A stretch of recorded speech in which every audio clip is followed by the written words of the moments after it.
Welcome to, I never thought I'd say this, the wing of a 747. So it's absolutely incredible.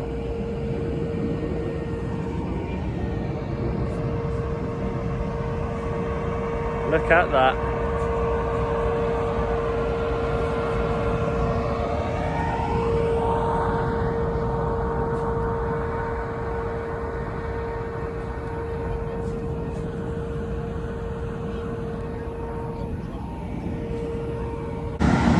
Check this out. It's massive. Guys, I cannot explain how excited I am.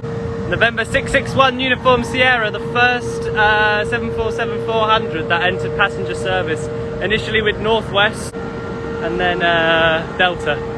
So I believe these are Pratt & Whitney PW4000s. Look at that. So I've been wanting to come here since 2017 when I first found this place. And I'm finally here. James, what's going on here? We're in Atlanta. Wandering around a 747. You know what? Hats off to Delta. If this was any other museum, there'd be like a fence right here and you wouldn't be able to get any closer to this.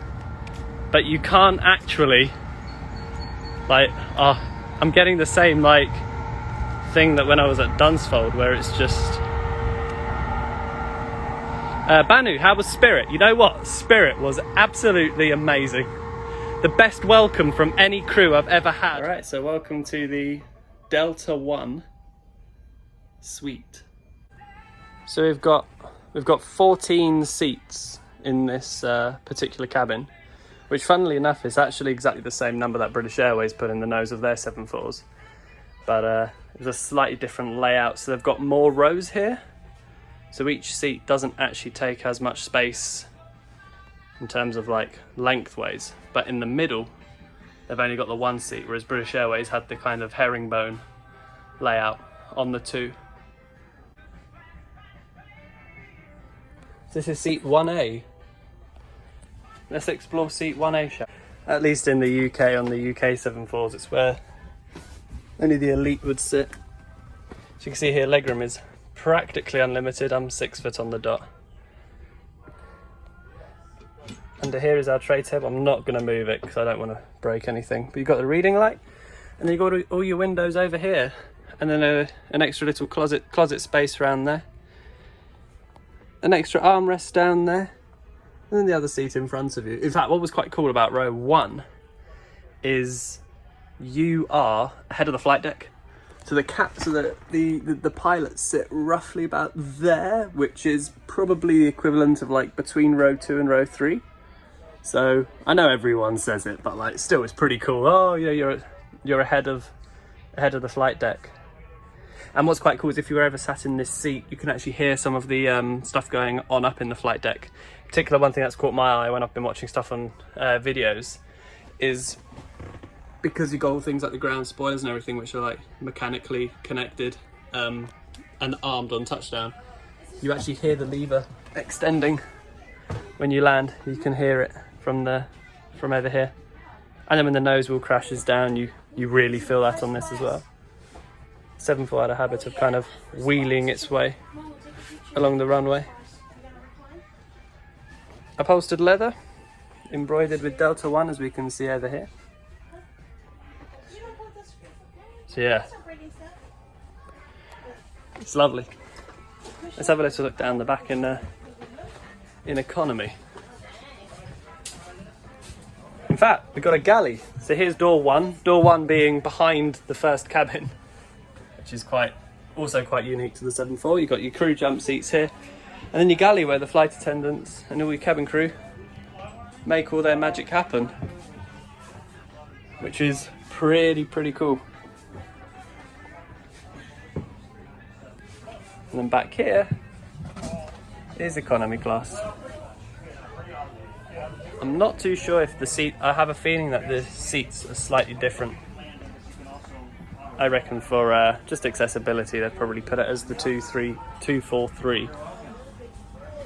Welcome aboard, how you doing? Good, all right. If we take a seat, let's take a seat over here, shall we? Again, not sure if this is truly representative of the seat pitch, but the seats are very comfortable. Same in-flight entertainment as what British Airways were offering on their 747. You've got your tray table and then your back seat pocket round there where you can store all your stuff. It's a lovely looking cabin actually. I believe this is a very similar product to what they still offer on the A330s. So it's still very, very nice. And if we turn the camera around, hopefully this works. You got adjustable headrests, I'm not gonna move it, but you've got adjustable headrests over here as well. And you can do everything you want to do. And if we look out here, you've got a lovely view of the Pratt & Whitney PW4000s. God, imagine being on a takeoff and listening to them from this seat. How insane would that be? The air vent thief hasn't come here.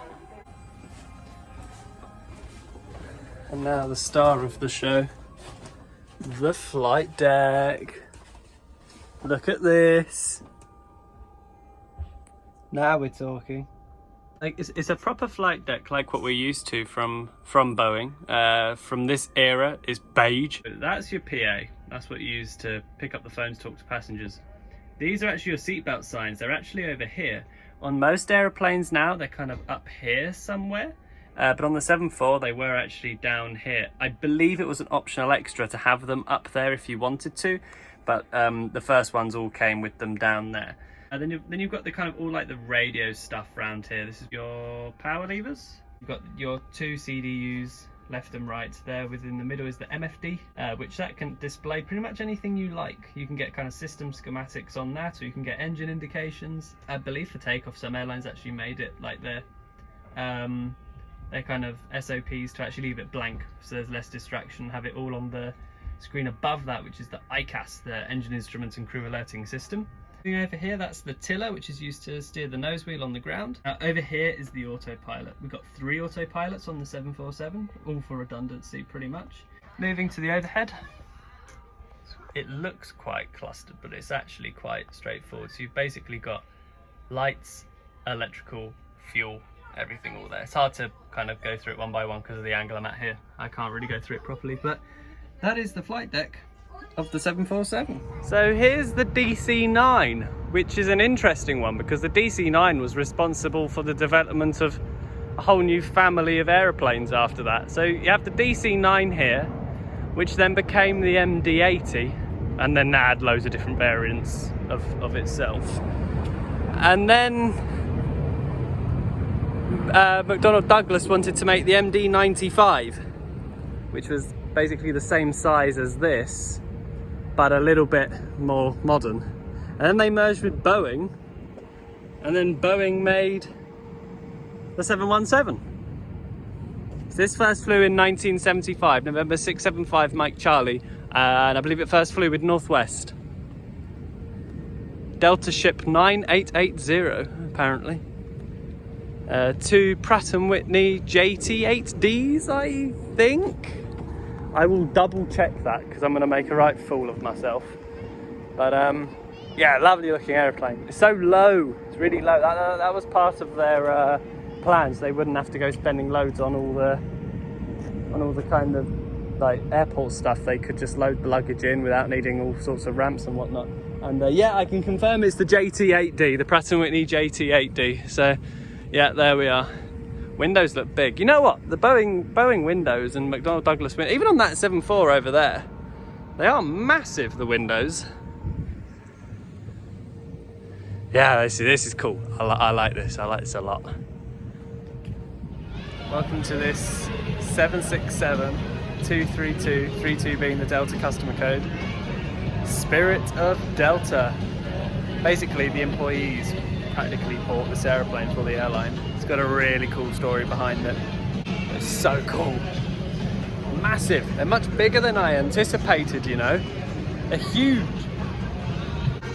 Here it is, November 102 Delta Alpha. I can't believe how big it is. Like, you think this is big, and you see the 74 out there. It's insane. General Electric CF6-80As on this. One that we know and love. Quite popular. Amazing. Right, let's get on board November 102 Delta Alpha. I've actually got an L1011 here as well, which is pretty cool. Right, let's board 102 Delta Alpha. Let's do it. So you got like a jetway thing, which is pretty cool. And that's your classic like pre-boarding shot right there, I guess. And the doors on the 7.6 are quite cool. They actually slide up in here. They don't open out or slide over like the Airbus. They actually open up, which is pretty cool. What's this? The flight deck. Look at that. That's a proper flight deck. Your old school Boeing beige. What else would you expect from them? Of this era at least. Massive overhead panel with a massive thing of circuit breakers. And here we have the throne, which is very, very important. They're really comfortable. They're lovely. And lots of space to stretch your legs. If only the Spirit seats today were like this, that'd be nice.